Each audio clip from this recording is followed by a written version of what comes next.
Hugo Bélanger, Stéphane Robichaud. Il n'y a rien de parfait. Cet épisode d'Il n'y a rien de parfait a été produit grâce à la participation financière de Services comptables SJR. À la Prairie, pour vos impôts ou tout autre service comptable, c'est Services comptables SJR. Le sujet d'aujourd'hui, l'inflation. Bonjour et bienvenue à cet épisode d'Il n'y a rien de parfait. D'abord, des présentations. Stéphane Robichaud, je suis en compagnie de Hugo Bélanger. Si vous voulez en savoir plus sur nous, je vous invite à consulter la page Facebook ou les autres médias sociaux pour savoir c'est quoi nos compétences.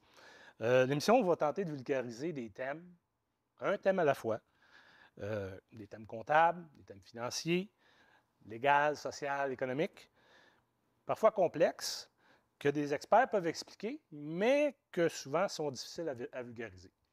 C'est simple, un sujet, une discussion, peut-être des clarifications. Mais vous savez, dans la vie, il n'y a rien de parfait. Notre compréhension en fait partie de ces choses-là. Et on va essayer d'améliorer ça. Le thème d'aujourd'hui, l'inflation. Hugo? Stéphane, on en parle beaucoup d'inflation, surtout C'est très depuis d'actualité, oui.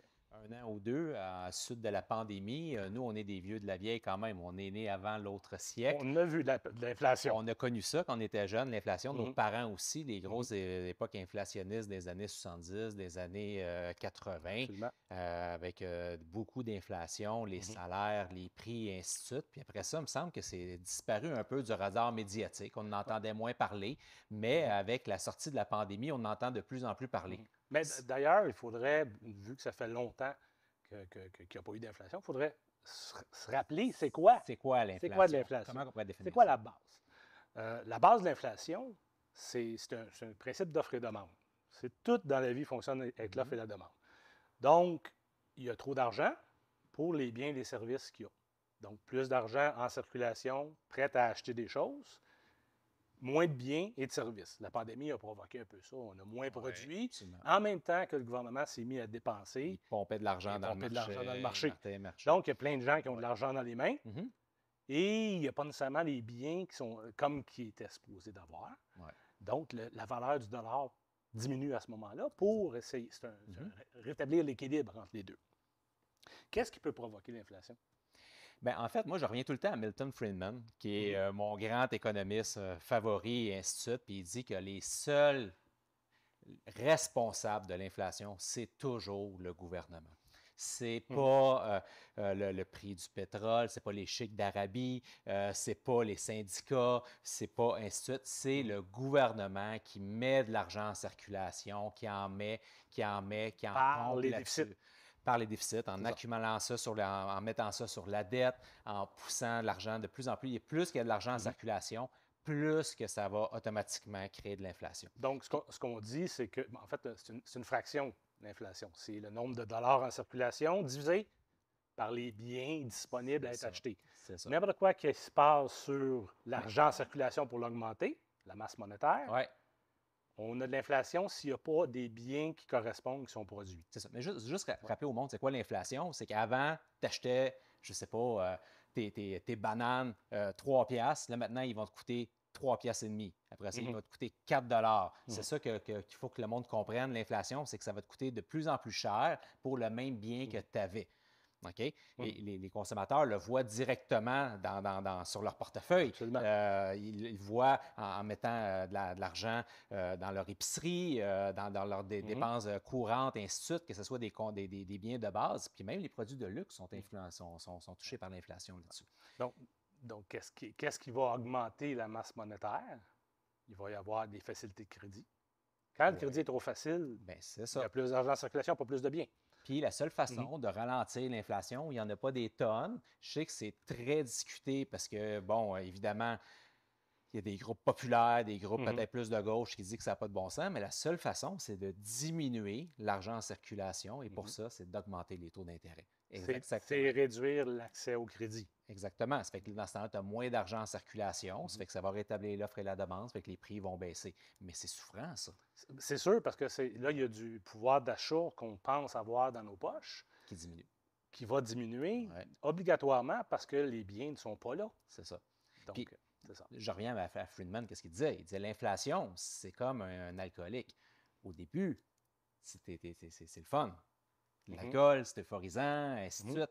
Mais c'est à la longue que les effets néfastes arrivent. Ça prend du temps. Puis là, ça prend du temps à un moment donné. Là, c'est là que tout s'effrite, l'inflation. Il y a des pays qui sont pris avec des crises inflationnistes fous. OK? C'est des crises complètement folles. Donc, qu'est-ce qu'on peut faire pour ralentir ça? On n'a pas le choix d'augmenter les taux d'intérêt, ce que les banques centrales, la Fed aux États-Unis ou la Banque centrale du Canada font. J'ai une question, par exemple. Vas-y. Est-ce que tout le monde a le même taux d'inflation? Parce que souvent, j'entends des gens dire ah, c'est correct, moi, je ne suis pas affecté. Ou j'entends d'autres gens dire ah, je suis affecté. Ils disent c'est 6 mais moi, il me semble que les biens que j'achète sont augmentés de 10, 15, 20 C'est une bonne question. Oui, hein? Oui. Parce qu'effectivement, il y a des gens qui ont. L'inflation est calculée sur la base d'un panier de biens. Oui. Et ce panier-là est.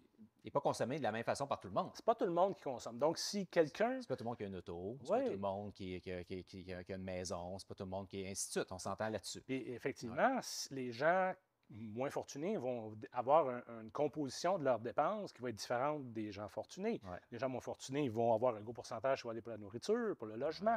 Ouais. Et si la nourriture et le logement est un des critères dans l'inflation, qui vient contribuer à l'inflation, mais que 100 de vos dépenses, c'est votre nourriture et votre logement, bien, votre inflation à vous, ça se trouve à être l'inflation sur la nourriture et le logement. Ouais. Ce n'est pas le composite qui inclut automobile, transport, non, c'est sûr. etc. Il n'y a pas de formule parfaite pour composer ça, ainsi de suite. Puis juste mettre un peu aussi en garde au monde par rapport, ils disent ah, ben l'inflation, moi, je ne la vois pas, ainsi de suite. Mais regardez à l'épicerie, votre sac de chips avant, qui était de 300 grammes. Ouais, moi, je n'achète pas de chips. Ah, je sais, tu es un gars santé. Mais moi, j'achète des chips et je bois de la bière. Bon, OK. Mais la bière, ça ne change pas. Mais les chips, mettons, OK, les chips avant, c'était 300 grammes pour exemple, 4 Là, mais peut-être que c'est encore 4 mais on tombe à 250 grammes. C'est de l'inflation là-dedans. Là. Tu vois, Hugo, l'inflation sur les chips ne m'affecte pas. Oui, je sais, tu es bien chanceux. Non, c'est pas vrai. Les enfants en achètent.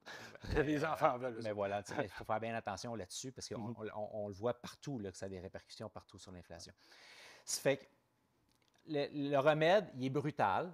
Remède, il y a deux remèdes. Ouais, vas-y. Parce que c'est une fraction. L'argent sur la production. Oui. Donc, l'argent, on réduit l'accès à l'argent avec les autres taux d'intérêt, on réduit l'accès à l'argent en taxant ou quoi que ce soit. Mais on pourrait travailler aussi sur le dénominateur. Augmentation de PIB. Oui, mais ça, c'est pas aussi simple que juste les taux d'intérêt. C'est pour ça que c'est pas vraiment... c'est du long terme. Il n'y a rien de parfait, effectivement. Parfait. Mais augmenter le taux de PIB, ça veut dire qu'il faut ramener notre économie souvent locale, il faut qu'on consomme plus sur place, qu'il y ait plus d'emplois payants, et ainsi de suite. Mais le problème, c'est avec la pénurie de main-d'œuvre, on a de la difficulté à augmenter notre PIB. C'est difficile. C'est un cercle. Parce qu'on ne peut pas produire plus s'il n'y a personne pour le faire. Pour le moment, oui, c'est ça. Voilà. Donc, c'est une des difficultés. On est obligé de travailler sur le numérateur, donc l'accès à l'argent, au crédit, etc. Et c'est ça qui fait mal parce qu'on est obligé d'augmenter le taux d'intérêt. Puis là, Stéphane, penses-tu qu'on va revenir comme des années 70 et 80 avec une inflation très galopante, avec des taux d'intérêt qui vont monter jusqu'à du 20 pour le commun des mortels, mettons, qui ont une hypothèque ou un prêt auto? C'est une tasse, hein? C'est pas une boule de cristal. C'est ça. Je ne sais pas. C'est difficile à dire. Ça dépend. Demain, il y a une autre pandémie, on multiplie l'effet. C'est tout est dans le numérateur, dénominateur. Argent disponible, production. C'est les deux seules choses qu'il faut qu'on travaille. Peut-être qu'à un moment donné, le gouvernement, parce qu'auquel le gouvernement, il y a de la politique, peut-être que les politiciens vont réinjecter de l'argent dans le marché, qu'ils vont en remettre plus, puis après ça, mais là, ça fait de l'inflation. Ça fait de l'inflation, puis là, on part en spirale, parce que là, on rentre dans la politique qui rentre en ligne de compte, ainsi de suite. Qu'il y a de l'homme, il y a de l'homme. Dès qu'on augmente la masse monétaire, exactement. Il y a un effet inflationniste. Et l'effet inflationniste, le pire, c'est que l'impact de l'inflation est plus grand sur les gens qui consomment l'entièreté de leurs revenus par rapport à ceux qui ont de l'équité. Ceux qui ont de l'épargne, qui ont de l'argent de côté ou ils ont des biens, les biens augmentent de valeur. Est-ce qu'on va venir à un moment donné à une érosion, une disparition de la classe moyenne? C'est possible. C'est possible, mais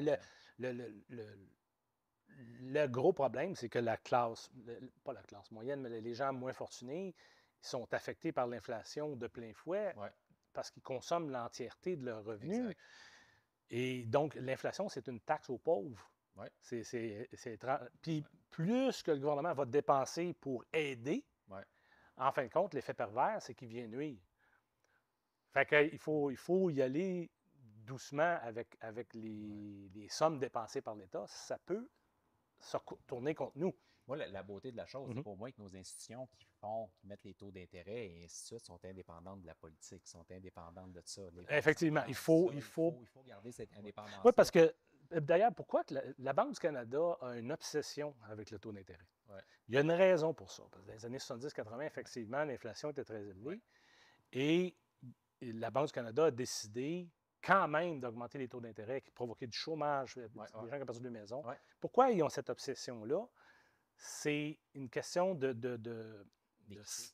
surtout de santé des échanges commerciaux. Ouais. Dans le sens que, bon, j'ai 100 $ à prêter. Hugo, tu veux m'emprunter 100 $. Moi, je veux avoir 5 %. Je ne sais pas c'est quoi l'inflation. Donc, je vais mettre un chiffre pour être sûr de faire mon 5 % plus l'inflation. Ouais. L'expectative d'inflation est inclue dans les taux d'intérêt, dans les échanges commerciaux. Ouais.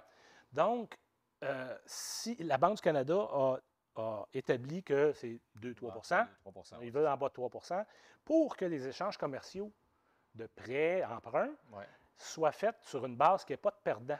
Dans le sens que si on ne sait pas c'est quoi l'inflation, moi, je vais mettre 10. Je vais me demander du 15. Ouais. Si ça s'avère l'inflation avec du 5, Hugo s'est fait avoir. Ben exact, c'est ça, il y a des perdants Et là-dedans. si l'inflation s'avère être 15 %, c'est moi qui s'est fait avoir. C'est ça, exact. Donc, la Banque du Canada, le seul but qu'elle a, c'est de maintenir l'inflation en bas de 3 % pour que nos échanges commerciaux soient sains.